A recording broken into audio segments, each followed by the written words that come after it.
We are calling for a ban on the use of snares because of the suffering these devices cause to animals. With snares being indiscriminate by nature, they capture both target and non-target animals. Snares can cause indescribable suffering, agony and prolonged death. We're actually very close to achieving a ban on snares in Wales. Last month, members of the Senedd voted to allow the legislation which features the proposed ban, the Agriculture Wales Bill, to reach the next stage in the Senedd. This means that we're now at stage 2 of the process, where amendments to the bill and the ban on the use of snares it proposes can be tabled.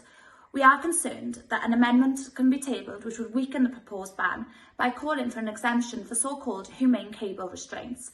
We are now lobbying to call on members of the Senedd to reject any arguments that would allow the use of these certain types of snares to remain legal in Wales, as unfortunately they pose the same threat to animals as any other snares that are currently legal.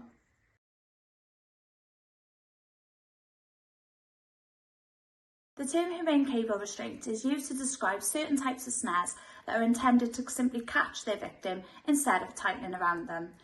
The use of these snares is regulated via the Wildlife and Countryside Act of 1981, but unfortunately this legislation has failed to protect countless animals from suffering and prolonged deaths.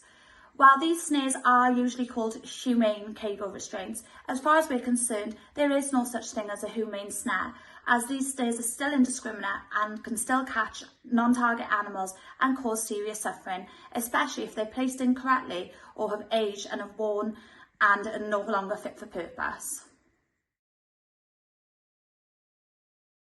If you want to see snares consigned to the history books in Wales once and for all, then please take time to complete our online action.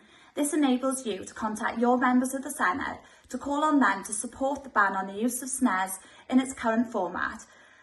Every person in Wales has 5 members of the Senedd who represents them, 1 for your constituency and 4 for your region. The more members of the Senedd that hear that their constituents want to see a ban on snares, the more likely we are to achieve this together. Please join us in calling for a ban on snares this St David's Day. Diolch yn fawr.